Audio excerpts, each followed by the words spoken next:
হাসিনা ক্ষমতায় টিকে থাকার জন্য এই বাংলাদেশের জনগণের উপর কিন্তু নির্ভর করেনি, জনগণের ম্যান্ডেটের উপরে নির্ভর করেনি, জনগণের ভোটের উপরে আস্থা রাখেনি।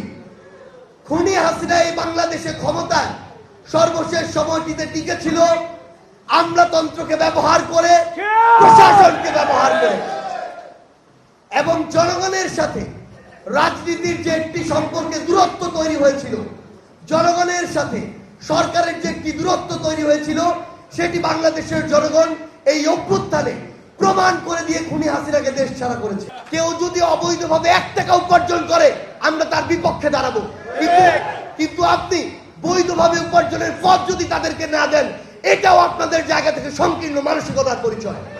আপনারা কে কোথায় যাবেন সেটা আপনাদের বিষয়, কিন্তু একটি জিনিস মনে রাখবেন, আপনারা যদি সেই প্রত্যাশাকে সামনে রেখে আগামীর বাংলাদেশে কাজ না করেন, চোখের সামনে খুনি শেখ হাসিনা যে ফেরাউনের চেয়ে বড় হয়ে উঠেছিল তার পরিস্থিতিটা একবার অনুমান করবেন। যদি জনগণের প্রত্যাশা অনুযায়ী কাজ না করেন, 1 বছর 2 বছর 5 বছর পার পেয়ে যাবেন, কিন্তু তারপর পরিস্থিতি এবং অবস্থা তার মতোই হবে।